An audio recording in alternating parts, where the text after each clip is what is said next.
ఐయుఐకి ఐవీఎఫ్కి అసలు డిఫరెన్స్ అనేది ఏంటి? ఐయుఐలో ఎందుకు సక్సెస్ రేట్ అనేది తక్కువ? ఐవీఎఫ్లో ఎందుకు సక్సెస్ రేట్ అనేది ఎక్కువ? ఈ విషయం గురించి మనం ఈరోజు మాట్లాడుకుందాము. హలో అండి, నేను doctor Maitreyi, fertility expert, Maitrisri fertility centre, Hyderabad. IUI అనే ప్రొసీజర్ అంటే ఫుల్ ఫామ్ ఏంటి? ఐయుఐదే ఇంట్రా యూట్రైన్ ఇన్సమైనేషన్, అంటే గర్భాశయంలో స్పర్మ్స్ వీర్య కణాలని పంపించే పద్ధతిని మనము ఐయుఐ పద్ధతి అని అంటున్నాము. ఐవీఎఫ్ అంటే ఇన్ విట్రో ఫర్టిలైజేషన్, అంటే బయట స్పర్మ్ని ఎగ్ని కలిపి ఫర్టిలైజ్ చేసే విధానంని ఇన్ విట్రో ఫర్టిలైజేషన్ అని అంటున్నాము. ఈ రెండిటికి మేజర్ డిఫరెన్స్ ఏంటి అంటే, ఐయుఐలో మనం గర్భసంచిలో వేసేది అనేది కేవలము వీర్య కణాలు మాత్రమే.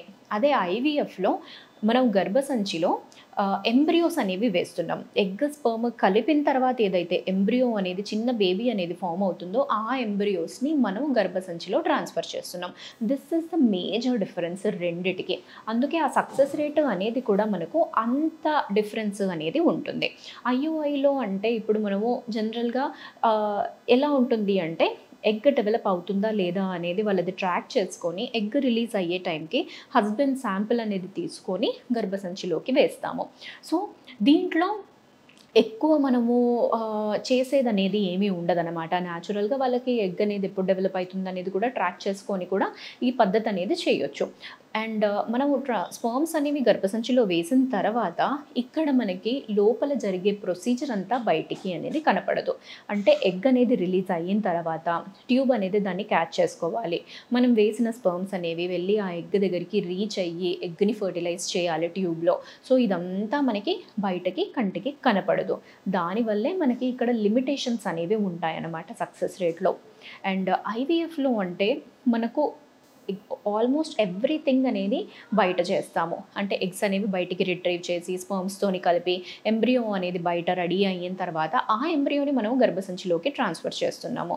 సో ఇక్కడ మనకి ఎగ్ క్వాలిటీ అనేది ఎలా ఉంది అనేది కూడా ఐవీఎఫ్లో తెలుస్తుంది. అక్కడ ఏమైనా సమస్య వల్ల వాళ్ళకి ఇన్నాళ్ళు ప్రెగ్నెన్సీ అనేది రాలేదా, లేకపోతే కొన్నిసార్లు మేల్ ఫ్యాక్టర్ ఉంటుంది. మేల్ ఫ్యాక్టర్ అంటే హస్బెండ్ స్పర్మ్స్ అన్నా కానీ అండ్ దాని క్వాలిటీ అన్నా మొటిలిటీ ఫ్యాక్టర్స్ అన్నా ప్రాబ్లమాటిక్గా ఉన్నాయి అన్నప్పుడు ఏమవుతుంది అంటే ఎంబ్రియో అనేది సరిగ్గా ప్రోగ్రెస్ అనేది అవ్వదు, ఆగిపోయే ఛాన్సెస్ ఉంటాయి, అరెస్ట్ అయ్యే ఛాన్సెస్ ఉంటాయి. సో ఇలా ఏమైనా వాళ్ళకి ప్రాబ్లమ్స్ ఉన్నాయా, దీనివల్ల ఇన్నాళ్ళు వాళ్ళకి కన్సెప్షన్ అనేది రాలేదా అనేది కూడా తెలుస్తుంది. చాలామంది ఏమనుకుంటారంటే, ఇలాంటి ప్రాబ్లమ్స్ అనేది అయినప్పుడు మేము ఇంత ఖర్చు పెట్టుకొని ఐవీఎఫ్ అనేది చేసుకున్నాము, but at the end of the day మాకు రిజల్ట్ అనేది ఎటువంటి రిజల్ట్ రాలేదు, ఎంబ్రియోస్ ఫామ్ కాలేదు అంటున్నారు అంటే ఆ ప్రాబ్లం అనేది మనం ఇక్కడ తెలుసుకోవాలి. ఫస్ట్లీ ఇది ఒక సొల్యూషన్ మాత్రమే కాదు, మనకి ఏం ప్రాబ్లం ఉంది అనే దానికి మనకి ఇక్కడ ఒక ఆన్సర్ అనేది దొరుకుతుంది. ఎగ్ లెవెల్లో ప్రాబ్లం ఉందా, స్పర్మ్ లెవెల్లో ప్రాబ్లం ఉందా, లేకపోతే రెండు కలిపిన తర్వాత అసలు ఎంబ్రియో అనేది సరిగ్గా ఫామ్ అవ్వడం లేదా, ఎంబ్రియో ఫామ్ అయినా కానీ దాంట్లో ఎటువంటి అనామలీస్ అన్నా ఉన్నాయా, ఇవన్నీ అనేది మనకు ఐవీఎఫ్ పద్ధతికి వెళ్ళినప్పుడు ఎంబ్రియో లెవెల్లో ఎలాంటి ఇబ్బందులు అనేవి ఫేస్ అవుతున్నారు అనేది కూడా తెలుస్తుంది. అవన్నీ మనం కరెక్ట్ చేసుకున్న తర్వాత మంచి ఎంబ్రియోస్ అనేవి మనం గర్భసంచిలోకి ట్రాన్స్ఫర్ చేసుకున్నామంటే మ్యాక్సిమమ్ ఐవీఎఫ్లో ప్రెగ్నెన్సీస్ వచ్చే ఛాన్సెస్ అనేవి ఉంటాయండి. సో ఐయుఐ అయినా ఐవీఎఫ్ అయినా కానీ మీకు ఫస్ట్ ఏది సజెస్ట్ చేస్తున్నారు అనేది చూసుకోండి. మీకు రెండిటి ప్రోస్ అండ్ కాన్స్ అనేది కంప్లీట్గా డాక్టర్తో అనేది డిస్కస్ చేయండి. మీకు ఎటువంటి ట్రీట్మెంట్ అనేది సూట్ అవుతుంది. అంటే ఇప్పుడు అందరికీ మనము జనరల్గా ఇప్పుడు మీరు ఐయుఐ చేయించుకోండి, ఐయుఐ తర్వాతే ఐవీఎఫ్కి వెళ్ళాలి, ఇలాంటి స్ట్రింజెంట్ రూల్స్ అనేవి ఏమీ లేవు.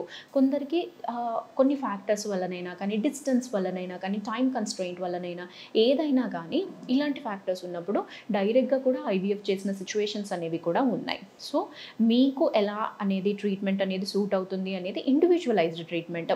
అందరికీ హార్డ్ అండ్ ఫాస్ట్ రూల్స్ ఇది అయిన తర్వాతే ఇది వెళ్ళాలి అన్నట్టుగా ఏమీ ఉండదు. సో మీకు ఎటువంటి ట్రీట్మెంట్ అనేది అవసరం పడుతుంది అనేది చూసుకున్న తర్వాత దాని గురించి పూర్తిగా తెలుసుకున్న తర్వాత ట్రీట్మెంట్కి అనేది వెళ్ళండి. అలా వెళ్తే మనం ఫస్ట్ మైండ్ అనేది రిలాక్స్డ్గా ఉన్నప్పుడు అన్నీ బాగా అవుతాయండి. And at the same time treatment అనేది స్టార్ట్ చేసినప్పుడు మీకు కూడా మంచి రిజల్ట్స్ అనేది వచ్చే అవకాశం అనేది ఉంటుంది. Thank you.